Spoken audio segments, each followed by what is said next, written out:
até o versículo 37.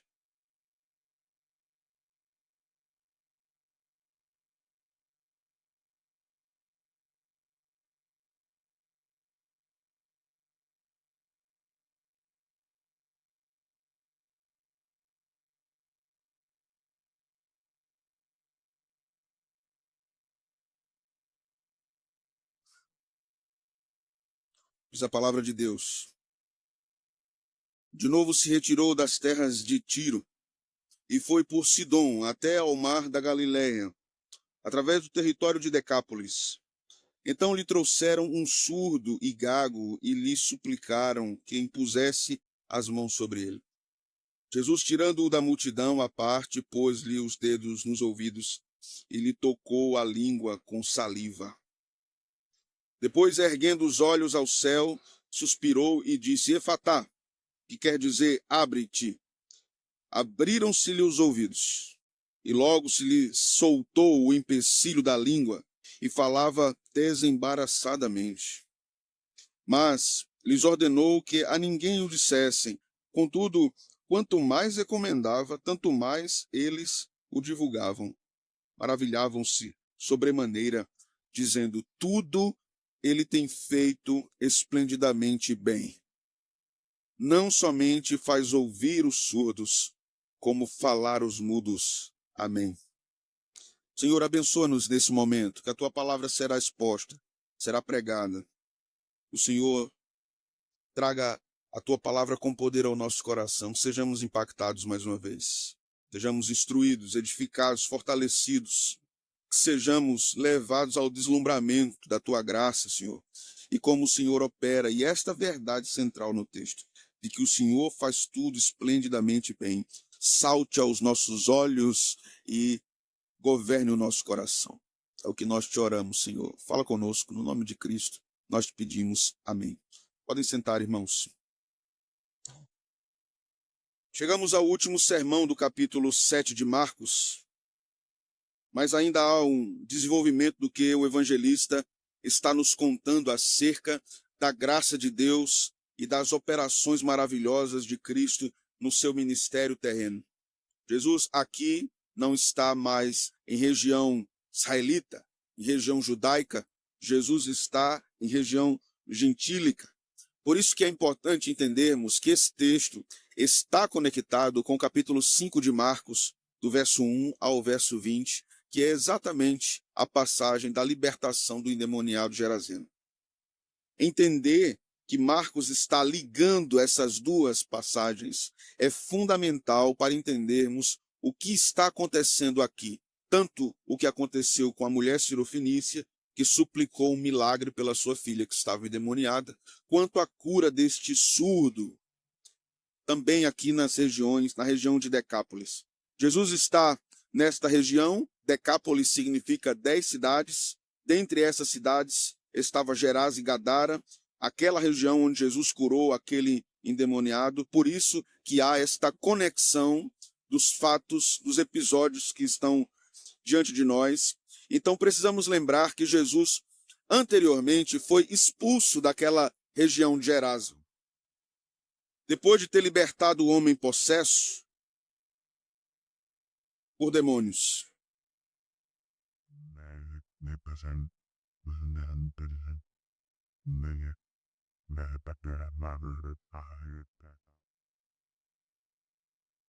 Agora Jesus volta à região que antes o expulsou.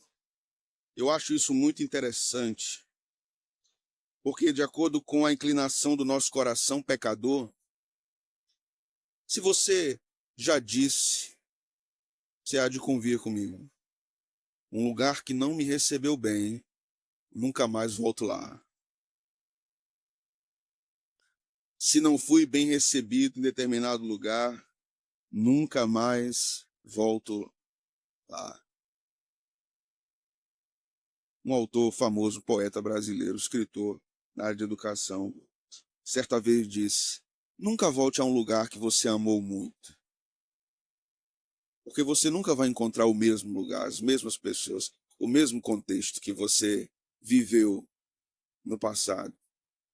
Jesus não respeitava isso, entende? O texto está mostrando. Ele volta exatamente naquele lugar que o expulsou.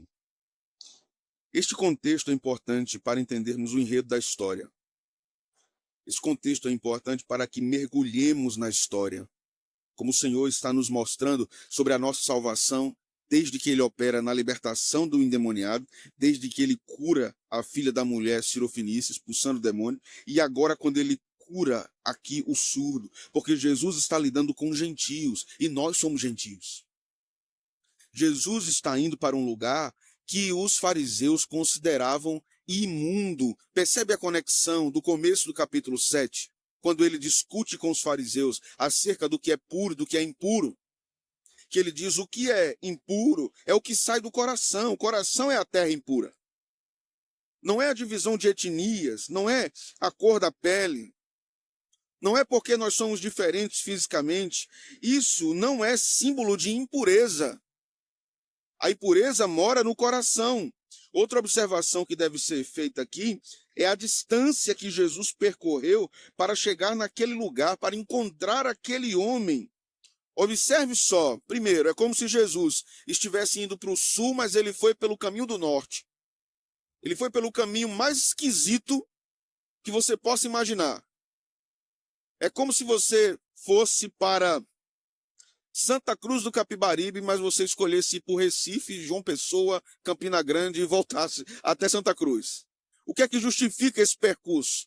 Nós não sabemos ao certo porque Jesus fez todo este percurso. Mas, dado o contexto que Marcos nos apresenta, parecia que Jesus queria ter um tempo a mais com os discípulos.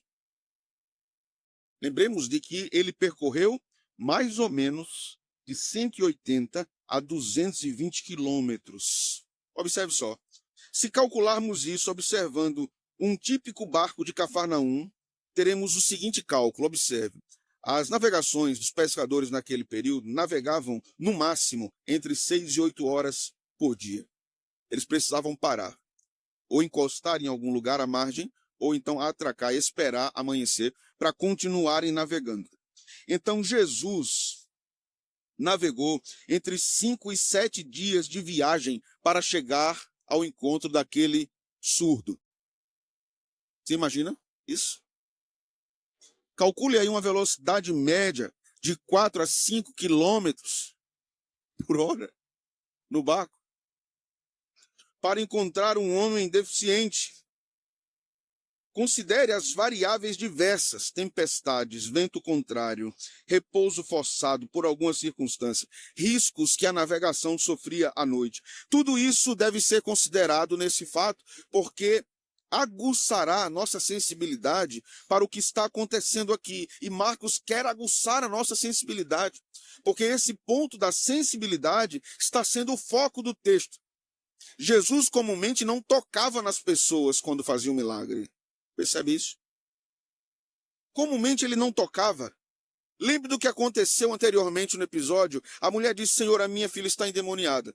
E se eu não posso comer do pão que está na mesa, eu sou como um cachorrinho que come as migalhas. O que foi que Jesus disse? Vá, sua filha está liberta. Vá para casa. O milagre aconteceu. Jesus não precisava estar em um lugar para operar uma obra. Bastava uma ordem. Mas aqui Jesus vai àquele lugar. Jesus não entra na região de Decápolis por conveniência geográfica. Ele foi por uma decisão missionária. Ele queria ir naquele lugar alcançar aquela vida, aquele surdo. Aquela vida, aquele indivíduo era importante para Jesus. Jesus não estava indo com foco na multidão. Ele estava indo com foco em uma vida. Percebe isso? Assim como foi com o endemoniado em Gerasa. Jesus ainda está, como eu disse, em terras gentílicas. Ele rompe a fronteira estabelecida pela religião judaica. Ele não poderia ir para aquelas terras como judeu. Por isso que possivelmente no final aqui da narrativa, ele diz assim: não digam a ninguém. Porque Jesus não queria um alvoroço em torno do seu ministério. Ele queria pregar a palavra de Deus. Aqui, irmãos, nós aprendemos como, mais uma vez, pessoas não são impuras porque pertencem a outra etnia. Elas não são impuras porque elas têm outras características. Perceba aqui como Marcos desenha a cena. Jesus, lembre comigo aqui, deixa eu puxar a sua memória. Capítulo 2 de Marcos, Jesus estava em Cafarnaum, dentro de uma casa. A casa estava superlotada, não foi? E aí homens subiram no telhado e desceram um paralítico, não foi? A intenção daqueles homens era que Jesus o curasse. Aqui agora nós estamos em terras gentílicas. E o que é que o texto diz? Que pessoas levaram o surdo a Jesus, intercedendo para que Jesus os curasse. Marcos está nos ensinando que tanto gentios como judeus tinham as mesmas necessidades de encontrar Jesus. Assim como a enfermidade estava presente no contexto judaico, ela estava presente no contexto gentílico. Assim como as pessoas precisavam do socorro de Deus no contexto de judeus, também precisavam do socorro de Deus no contexto gentílico. O ensino de Jesus aos fariseus sobre o que contamina o homem continua ecoando aqui nessa peregrinação de Marcos, contando essas histórias no capítulo 7. Tanto a cura da filha da mulher, quanto a cura do surdo, ambos são uma proclamação, é uma trombeta soando, é um retumbar aos ouvidos dos judeus, dizendo que Jesus veio para salvar também gentios. Em ambos os casos, tanto judeus como gentios são alcançados por Jesus. Então, nesse trecho, temos algo obscuro acontecendo, difícil. Assim como no anterior, Jesus diz assim: não, eu não posso pegar o pão das crianças e dar aos cachorros, dar aos filhotinhos. Parecia que Jesus estava discriminando aquela mulher, mas na verdade nós aprendemos que Jesus estava dando uma lição nos discípulos. E aquela mulher demonstra fé e Jesus atende o seu pedido. Aqui, nesse trecho, a obscuridade que envolve o texto é: Jesus cospe para curar um homem. Que é isso? Precisavam ver a cara das crianças aqui na frente, assim.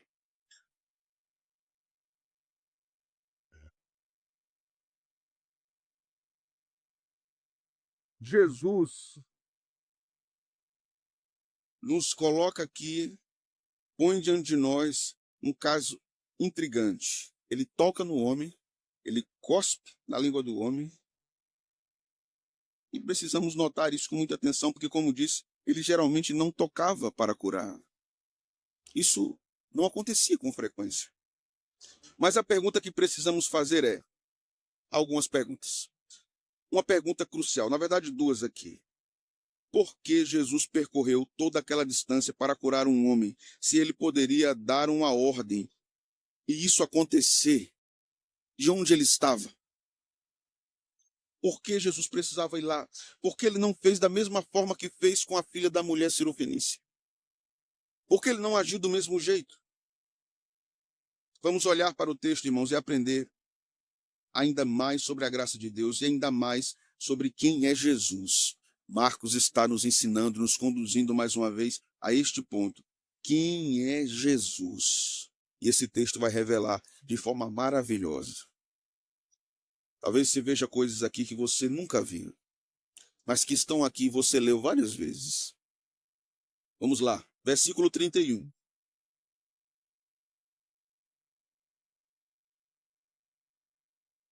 Jesus vai em direção a Decápolis, como diz o texto. Marcos não nos dá explicações, porque ele segue aquele percurso estranho, esquisito, fora de rota totalmente, o que a gente chama hoje de ser contramão para mim. Era o que acontecia aqui. Isso não acontece só aqui, isso vai acontecer em outros momentos dos evangelhos. O que devemos entender aqui é que Jesus estava em missão e com um objetivo específico. Nós não vamos entender tudo o que Jesus está fazendo. Então, ao chegar lá, diz o texto, que as pessoas lhe trouxeram o homem, o enfermo.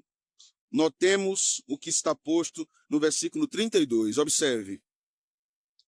Então lhe trouxeram um surdo e gago. Lhe suplicaram que impusesse as mãos sobre ele.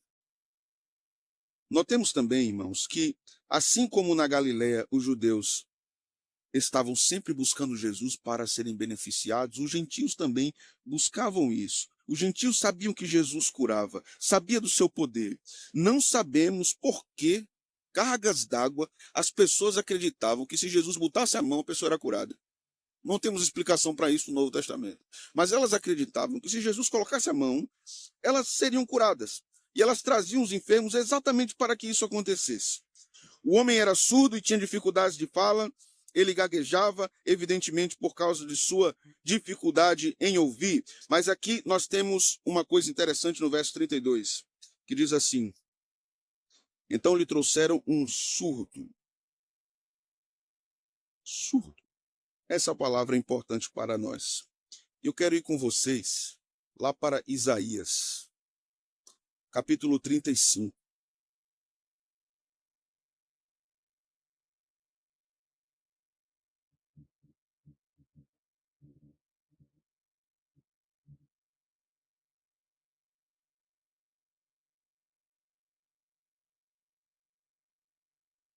Marcos usa uma palavra interessante aqui para surdo.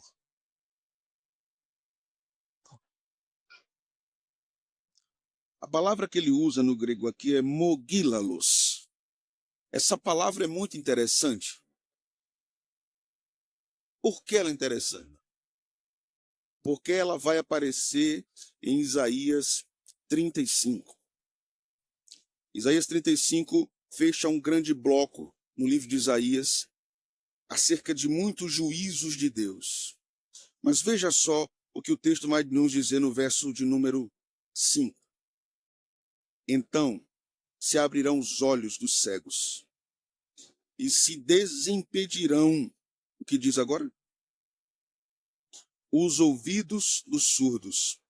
Lembremos que no tempo de Jesus, os judeus liam a tradução chamada Septuaginta, que era a tradução grega do Antigo Testamento. E na Septuaginta, exatamente nesse versículo, nós temos a mesma palavra. Repito.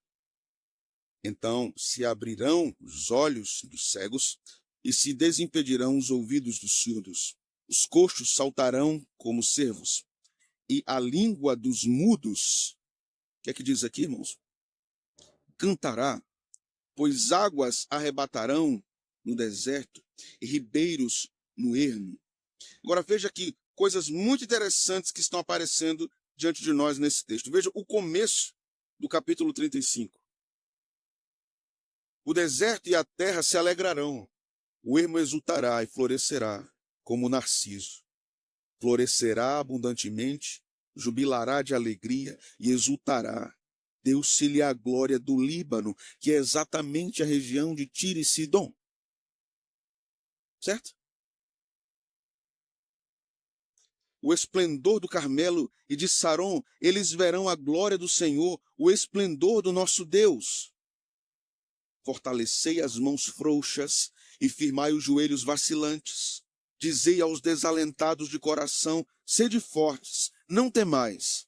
Eis o vosso Deus. A vingança vem, a retribuição de Deus. Ele vem e vos salvará. Então se abrirão os olhos dos cegos e se desimpedirão os ouvidos dos surdos.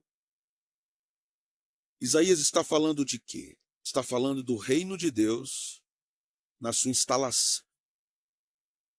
Isaías está falando da bênção de Deus sobre a região, veja que coisa assombrosa, a região de Tiro e Sidom, a região gentílica, exatamente onde Jesus está. Jesus está cumprindo a profecia do capítulo 35 de Isaías.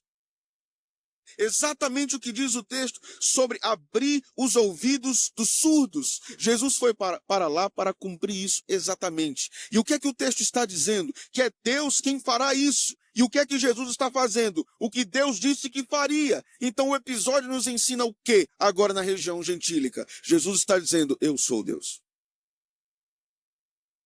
Eu sou Deus que abre os ouvidos dos surdos. Agora veja como isso ecoa para o conjunto de pessoas que leriam o Evangelho de Marcos. Aqueles que deveriam ouvir, não ouviram. Jesus fala sobre isso. Eles ouvirão, mas eles não entenderão. E aqueles que não tinham condição de ouvir, Jesus destapará os ouvidos para entenderem a mensagem do seu reino. Jesus está mostrando que a resistência dos fariseus não é a derrota do reino de Deus. Aqui nós vamos aprender algumas coisas. A primeira delas, meus irmãos, a missão de Cristo nem sempre segue os caminhos mais curtos, mas sempre segue um propósito estabelecido por Deus. Cristo nem sempre vai por caminhos óbvios, mas ele segue o propósito estabelecido. O percurso inexplicável de Jesus até a região de Decápolis nos ensina que a missão não é guiada pela lógica da eficiência humana, mas pela soberania de Deus, pela intenção redentora de Deus. Jesus poderia ter escolhido um caminho mais fácil, mais objetivo, que fosse mais barato, onde a gasolina tivesse menos de 6,9. Mas ele foi pelo caminho mais longo, expendia mais esforço físico, mais tempo, mais perigo. Jesus poderia ter escolhido outro caminho, mas ele escolheu esse. Ele caminha conforme um plano maior, invisível aos olhos dos discípulos e também do leitor do Evangelho. Que até hoje nós não sabemos, porque ele foi por esse caminho. O texto, por não dizer os motivos pelos quais ele foi por esse caminho, nos ensina nas entrelinhas que devemos confiar no mistério da providência. Devemos confiar no governo misterioso de Deus sobre nossas vidas.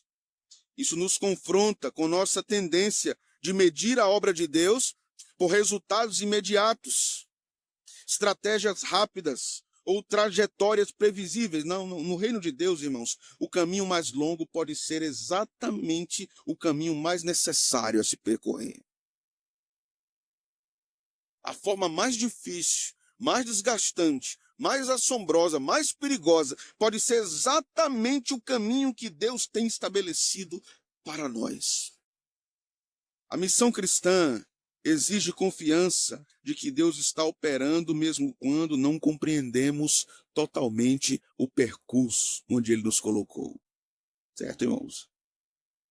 Mesmo quando tudo for nebuloso, difícil, perigoso, confiemos no Senhor. Ele está guiando o barco, ainda que seja por águas perigosas e distantes. A segunda coisa, Cristo retorna aos lugares que o rejeitaram, revelando a sua persistência na graça. Deus seja louvado, irmãos. Por isso que a graça é irresistível, porque o nosso coração até resiste, mas Cristo volta lá de novo. Cristo visita de novo, e de novo, até que o coração clama, Senhor, acode-nos. Ao voltar à região de Decápolis, Jesus demonstra que a rejeição humana não anula sua compaixão. A rejeição do homem não anula a compaixão de Cristo. O reino não funciona segundo a lógica do ressentimento. O reino funciona com base na lógica da graça perseverante. Entendeu? O reino de Deus não funciona segundo a lógica do ressentimento. Que não? Vou bater os pés aqui e nunca mais eu volto. Não é essa a lógica do reino. A lógica do reino é de uma graça perseverante. Deixa eu te dizer, cristão, em primeiro lugar, a graça de Deus persevera para o seu bem. E para você que não é cristão, talvez esteja ouvindo aqui o sermão ou ouvindo depois pelo YouTube, a graça de Deus lhe vencerá até que você creia. E se você está aqui e ainda não professa a fé em Cristo como seu Salvador, a graça de Deus não sossegará enquanto você não se dobrar. E a sua derrota será uma vitória muito grande para você. Ah, irmãos, quando nós perdemos para a graça de Deus, nós ganhamos demais. Isso nos ensina também que lugares marcados por resistência espiritual, indiferença ou hostilidade ao evangelho não devem ser abandonados com facilidade. Cristo não abandonou esses lugares com facilidade. Ele retornou a esses lugares. A igreja, então, é chamada a permanecer fiel, paciente, esperançosa, confiando que Deus pode transformar rejeição em abertura e oposição em oportunidade de pregar o evangelho e alcançar pessoas em determinado lugar. Terceiro lugar, o testemunho fiel produz intercessão e abre caminhos para o agir de Deus. O fato posto diante de nós aqui, que indica uma mudança profunda naquele contexto, é que aqueles que antes expulsaram Cristo, agora intercedem por um homem doente. E como isso aconteceu? Aconteceu por causa do testemunho do ex-endemoniado. Aquele homem foi um instrumento de Deus naquela região para produzir fruto a médio e a longo prazo. Nem sempre, meus irmãos, veremos resultados imediatos, mas Deus usa vidas transformadas para gerar fé no coração de outras pessoas. Não nos preocupemos com resultados imediatos. Onde antes havia medo e rejeição, agora há súplica e esperança. E é aqui que a missão da igreja floresce. Quando o povo de Deus vive de forma coerente com o evangelho. Aquele ex-endemoniado viveu de forma coerente com o evangelho. Isso impactou aquelas pessoas. E ele teve várias oportunidades de falar de Jesus para aquelas pessoas. Detalhe, ele não sabia muito sobre Jesus. Mas o que ele sabia, ele falava.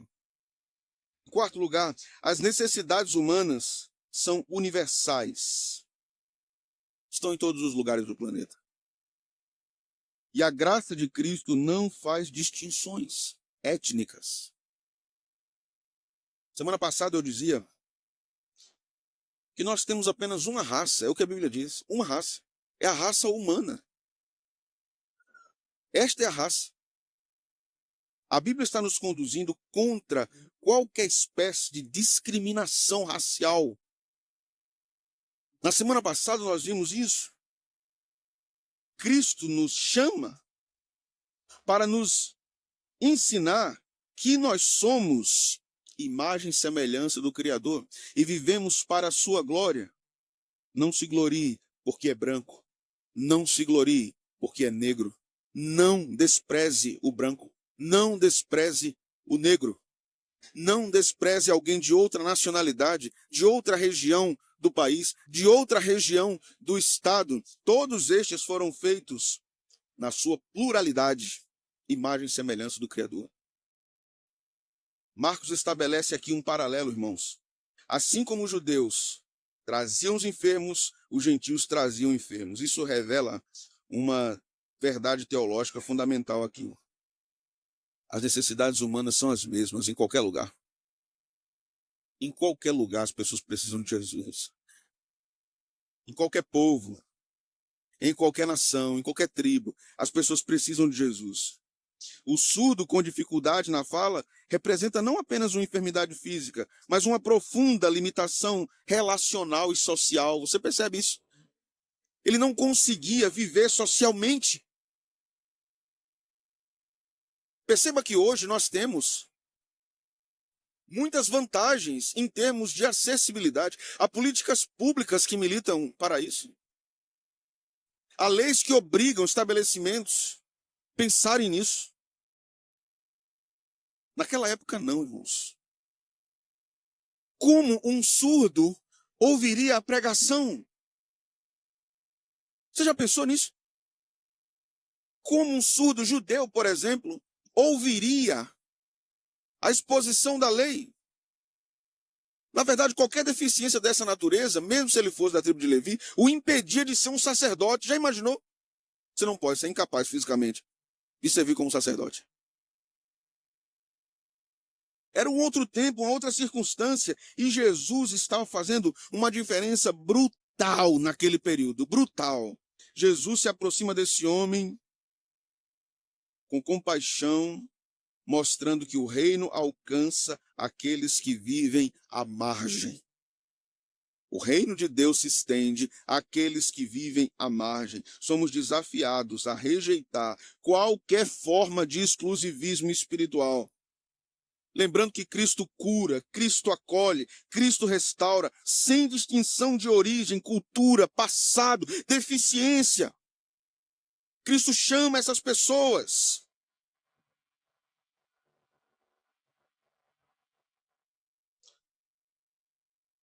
Se seu filho lhe dissesse que iria casar-se com uma moça paralítica, o que você diria a ele? O que você diria? Não, filho, ela não é perfeita. Lembre-se do que eu disse às crianças. Nós não somos perfeitos. Todos nós somos deficientes. Tome posse dessa palavra. Todos nós somos deficientes. Se sua filha dissesse que ia se casar com um cego, o que é que você diria? Não, filha, eu quero o melhor para você. Você diria isso? Você teria coragem de dizer isso? Teria, você teria. Você teria coragem de ser altamente preconceituoso e mal na sua fala. Você teria condição de dizer a um filho, a uma filha sua, não namore, não fique noivo ou noiva de fulano de tal, porque é pobre. E eu não quero que você viva na miséria. Não criei você para viver na miséria. Você teria coragem? Teria. Você teria também. Você teria coragem de dizer, não case com essa moça porque ela é negra? Você teria coragem? Teria. Você teria coragem. Porque você é pecador. Jesus está quebrando isso aqui. Jesus está dizendo, aqueles que aos olhos de outros pecadores não são normais, são alvo da minha misericórdia.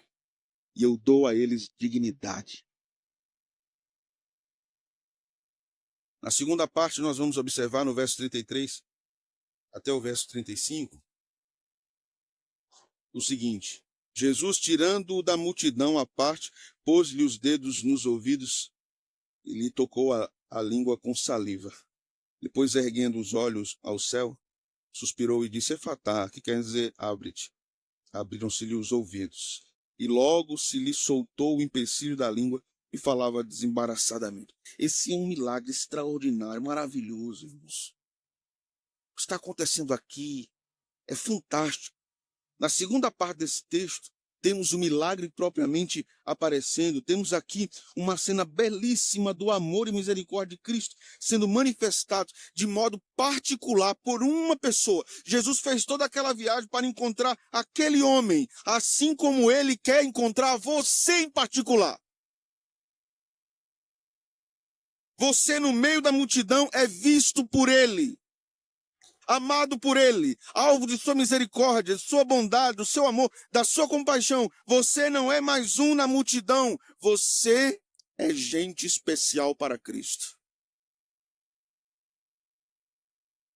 A gente não está muito acostumado a ouvir isso na teologia reformada, né? A gente só está acostumado a levar um cacete na cabeça dizendo que a gente é miserável, não é? Mas é verdade, nós somos miseráveis, mas por outro lado, o ser humano é uma criatura especial. O ser humano não é visto por Deus como um animal. É o homem que vê um bicho como mais superior ao outro homem. É o homem que faz isso. Mas Deus não. Veja só, Jesus tira o homem do meio da multidão, do meio daquela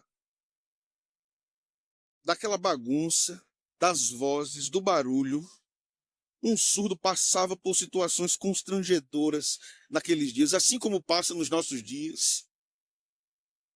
E bem pior, hoje é bem pior talvez do que naquele tempo. Lembremos que não havia ali nenhuma política de inclusão, nenhuma política de acessibilidade aos deficientes, nenhuma linguagem de sinais. Existiam muitos doentes, não só em Israel, mas também em território gentílico. Muitos surdos.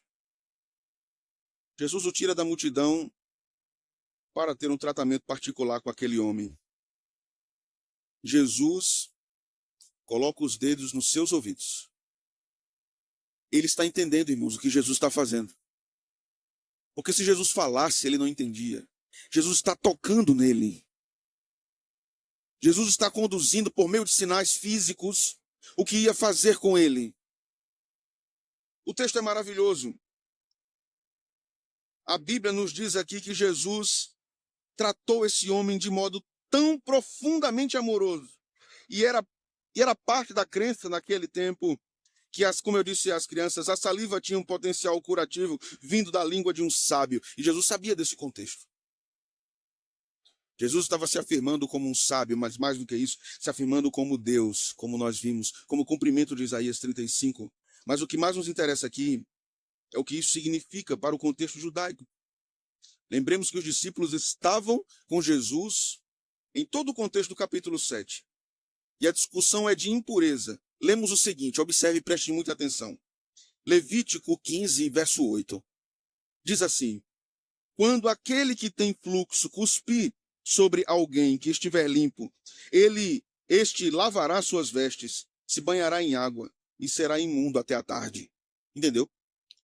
Quando aquele que tem fluxo cuspir sobre alguém, ou seja, aquele que está impuro, se ele cuspir sobre alguém, aquele que foi cuspido, será impuro também. Jesus não era impuro. Jesus cospe no homem e aquilo é o reverso do que Levítico proíbe. O puro, o purificador, cuspindo na língua do pecador, purifica o pecador pela graça. É isso que está acontecendo aqui. Jesus está agindo graciosamente. Em contraste com a proibição da lei, o ato de Jesus de trazer saúde àquele homem aponta para um futuro escatológico onde todos, judeus e gentios, salvos pela graça, serão livres do pecado que causa desordem no mundo e no corpo humano. O versículo 34 nos mostra uma palavra curiosa, interessantíssima, escolhida com muito cuidado por Marcos. A palavra é o seguinte, veja o verso 34. Depois, erguendo os olhos ao céu, Jesus fazia isso rendendo graças a Deus ou intercedendo, como aconteceu na ressurreição de Lázaro. A Bíblia diz aqui que ele suspirou, stenazon no grego, e significa gemer. Que coisa! Gemeu, Jesus gemeu. O gemido de Cristo aqui é a sua relação, a relação de Cristo com a dor causada naquele homem por causa da sua deformidade.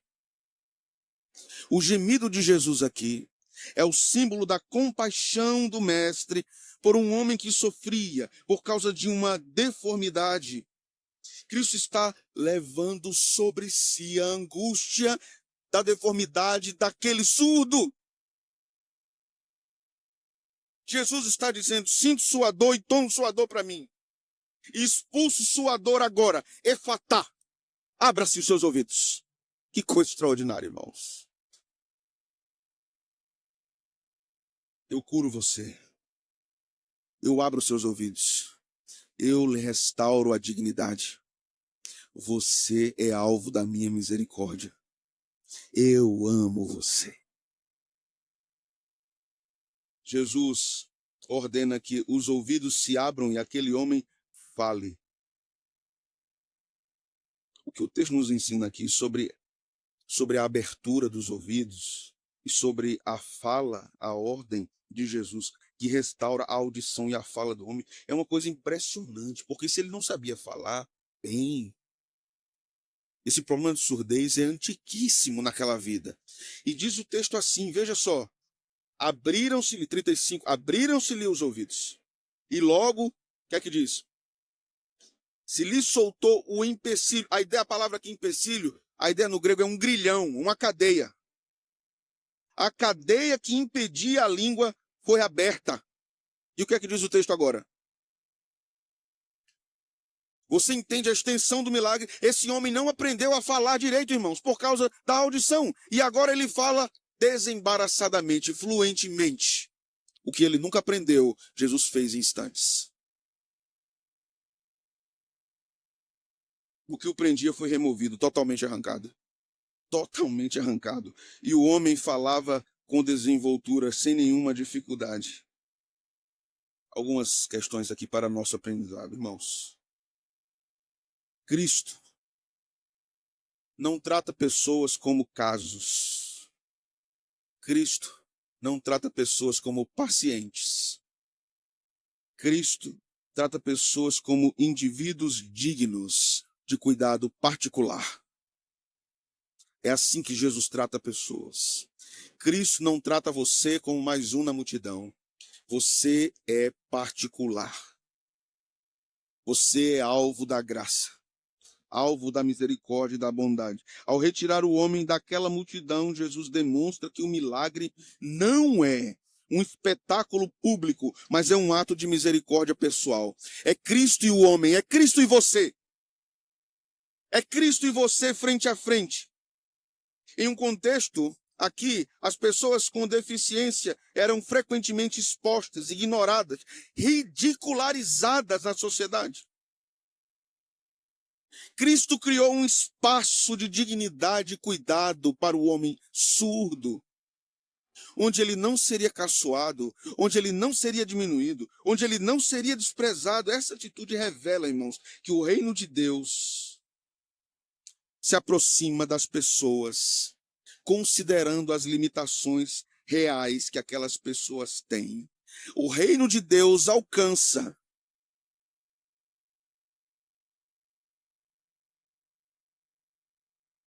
aqueles que têm fragilidades emocionais,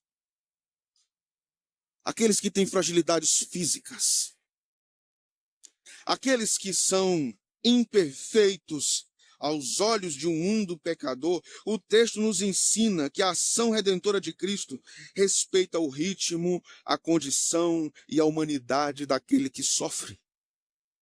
Cristo se compadece pelo que sofre. Cristo vai em direção ao que sofre. Cristo viaja 7 dias para encontrar um homem que sofria. Em segundo lugar, a santidade de Cristo não se contamina pelo pecado humano. A santidade de Cristo é quem purifica o pecador. O toque de Jesus nos ouvidos e na língua com saliva ocorre no coração da discussão do capítulo 7 sobre impureza. Segundo a lei, esse gesto deveria gerar contaminação se Jesus fosse impuro. No entanto, nós vemos aqui o oposto. O homem é que é restaurado. Marcos deixa claro, meus irmãos, que Jesus não apenas ignora as categorias rituais da lei, mas ele redefine a própria lógica do que é pureza. Nele, a impureza não se transmite. Em Cristo, a impureza é vencida. A impureza é vencida em Cristo. O texto aplica-se à compreensão cristã de que Cristo é a fonte da purificação. Cristãos, ouça-me, Cristo é o seu purificador. Você é impuro. Você ainda redimido é sujo. Você é sujo. Mas Cristo é o seu purificador. Ele não se contamina quando se aproxima e toca em você. É você que é purificado por ele.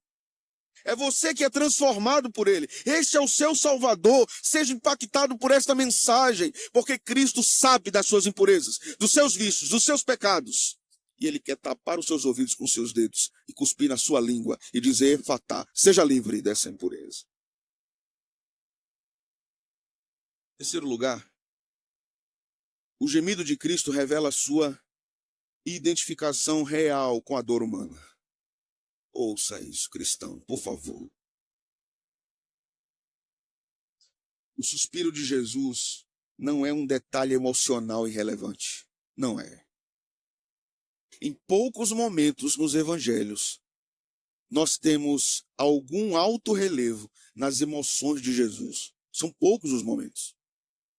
E quando isso aparece, nós precisamos prestar muita atenção. O suspiro de Jesus aqui, o seu gemido, é um sinal profundo de sua compaixão encarnada. Ele não realiza o milagre de forma fria e distante. Quer o quê? Você quer o quê? Quer ficar bom? Fique bom. Não é assim. Não é assim? Cristo não é indiferente às consequências do pecado no corpo humano. Seu gemido, irmãos, antecipa o peso que ele assumirá na cruz. O seu gemido antecipa a sua angústia no Getsêmani, onde ele levará sobre si toda a miséria dos eleitos, todas as enfermidades, como diz Isaías, as feridas. A palavra soberana de Cristo, como é mostrado em Marcos, remove completamente aquilo que aprisiona o homem. Efatá. Esta palavra rompeu cadeias. Esse é o sentido do texto. Rompeu cadeias que prendiam aquele homem. A cura nem é parcial, nem é progressiva. Certo? A cura não é parcial, nem progressiva. Jesus não disse assim, fale com desenvoltura, mas você não vai ouvir. Jesus não disse, ouça, mas sua língua ainda ficará presa. Jesus abre os ouvidos e solta a língua. Marcos enfatiza, meus irmãos, que a restauração foi plena e imediata. Essa cena aponta para o poder criador da palavra de Cristo. Semelhante à voz que chamou o mundo à existência. Quando Deus disse, haja luz, o texto nos ensina que onde Cristo ordena a abertura, aquilo que estava preso definitivamente é removido. Essa libertação física antecipa a nossa libertação eterna. Aqui, Cristo quer ainda nos libertar de muitas coisas interiores. Após a cura, então, veja comigo os últimos versículos 36 e 37. Mas lhes ordenou que a ninguém o dissessem. Veja que pedido de Jesus. Eu acho engraçado isso. Jesus faz um surdo ouvir, o cara começa a falar, Jesus diz assim, oi, diga a ninguém não. Imagina Jesus dizendo isso a mim, oxe, Senhor, eu não consigo não, agora que eu estou falando mesmo, porque a língua já era presa, já fazia barulho, e agora ela solta, não tem condição não. Esses pedidos de Jesus são curiosos, né? Ele não queria que o seu ministério fosse alvo de espetáculo. Mas o texto continua dizendo o seguinte aqui, contudo, quanto mais ele recomendava, não digam nada a ninguém. O que é que diz o texto? Tanto mais eles divulgavam. Olha, vem cá, vem cá. Não diga a ninguém não, viu? Sou eu e você. Isso é um segredo nosso. É mistério. Tá certo, Senhor? Ó, Jesus me curou. Ei, Jesus me curou. Ele aqui, ó. Ele aqui. Ele me curou. Ah, irmãos, porque quem tem um encontro com Jesus não consegue ficar caladão, irmãos. Quem foi alvo do impacto da presença de Jesus não anda do mesmo jeito.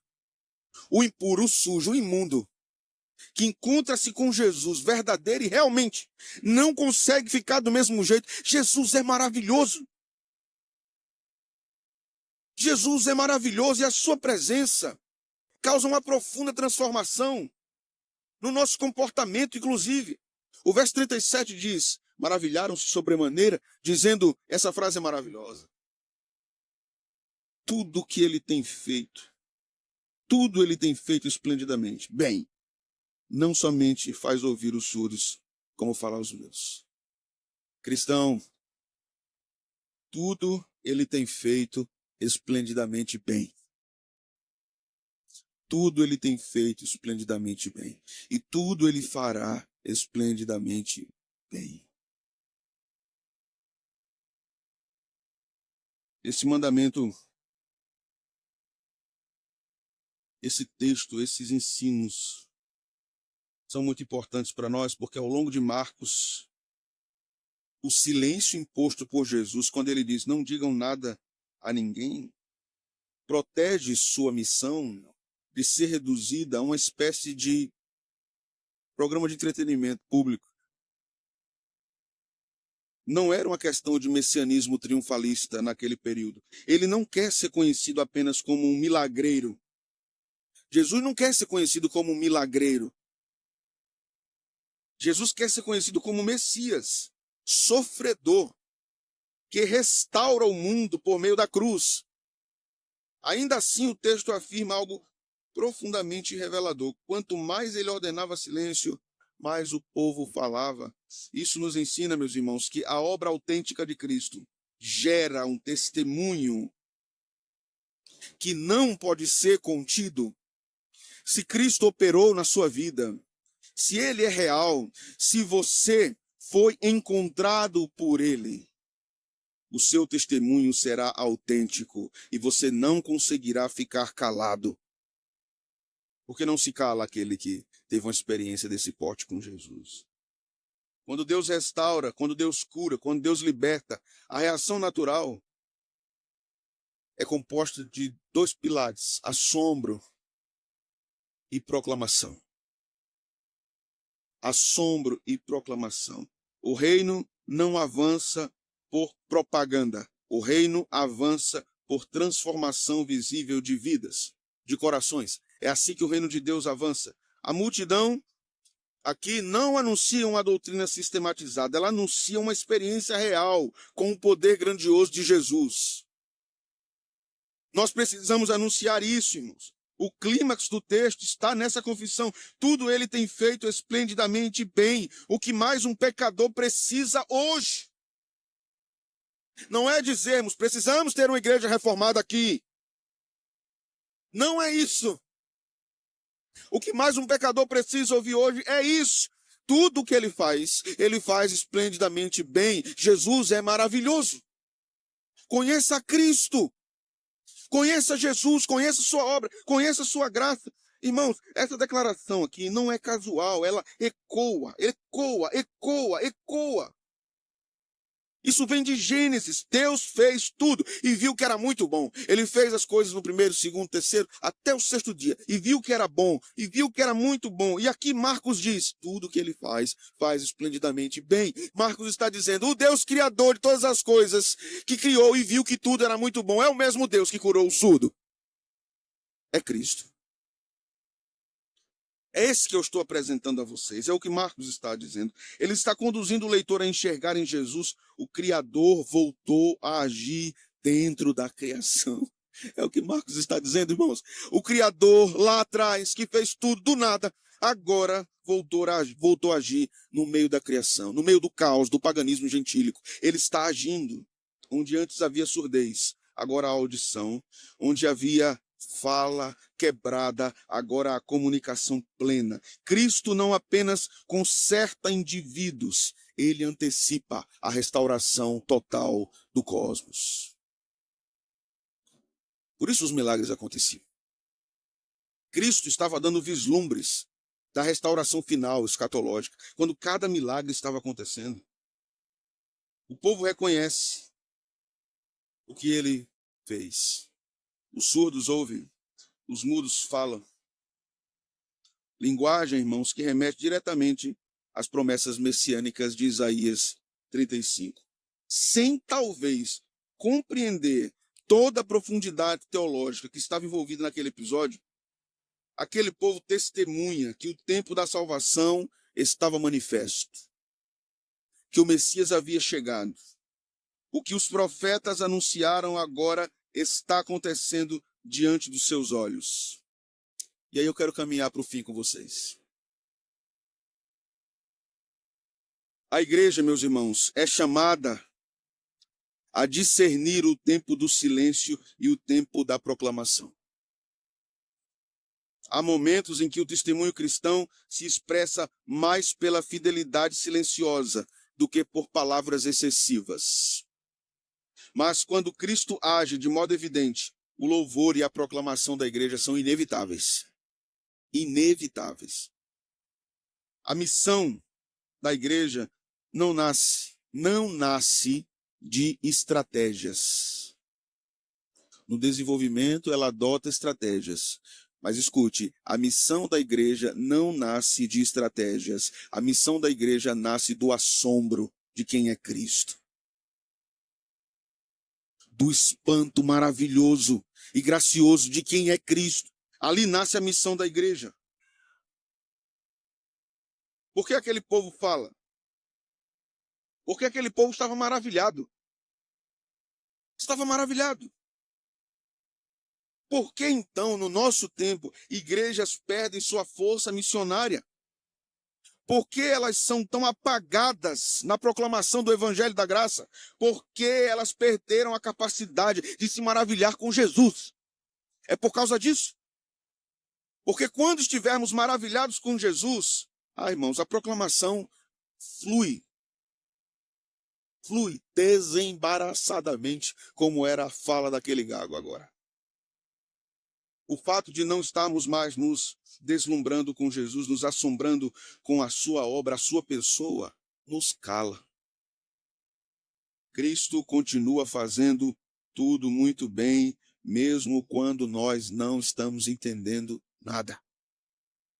O caminho longo até Decápolis, o toque estranho, a saliva na língua do homem, o gemido de dor, o pedido de silêncio àquelas pessoas acerca do que ele fez, culminam numa obra perfeita. O texto, meus irmãos, nos ensina a confiar no agir de Cristo, porque o agir de Cristo é sempre bom, mesmo quando tudo parece estranho, esquisito. E o agir dele muitas vezes vai ser muito estranho, muito esquisito. E quero terminar dizendo que Marcos encerra essa narrativa nos convidando a olhar para Jesus e confessar com reverência. Marcos nos convoca a dizermos junto com o texto: ele continua fazendo tudo esplendidamente bem. Essa é a grande convocação de Marcos. Na próxima semana, no próximo texto que nós iremos observar, vamos ver Jesus multiplicando os pães de novo. E vamos ver o encadeamento desse processo maravilhoso que Marcos está nos mostrando. Marcos está abrindo várias camadas de revelação para nós sobre quem é Jesus. Mas eu quero findar dizendo, irmãos, que enquanto aguardamos o dia da restauração final, somos chamados a viver, testemunhar e anunciar essa verdade ao mundo. Ele continua fazendo tudo esplendidamente bem. Vamos orar? Senhor, obrigado pela tua palavra. Obrigado pelo teu evangelho, obrigado pela tua graça, obrigado pelo teu amor, obrigado pelo teu toque. Obrigado por esse texto que nos foi dado, foi preservado pelo Espírito Santo. Purifica-nos, Senhor. Encontra-nos. Alegra o coração de cada irmão que encontra-se em situação de sofrimento. Ele mostra, Senhor, através desse texto, que tu trata conosco individualmente, que o Senhor sabe o que nós passamos, sabe o que nós enfrentamos, sabe das nossas fraquezas, limitações e dores. Fala também ao coração daquele que não creu ainda. Mostra-lhe que o Senhor atravessa fronteiras para demonstrar graça. Mostra que o Senhor rompe barreiras, tabus culturais, para encontrar um pecador e transformar sua vida. Enche o nosso coração dessas verdades, Senhor, durante toda essa semana. E nos lembra que tu és o purificador de vidas. Que tu fazes tudo esplendidamente bem. Abençoa a nossa igreja, Senhor.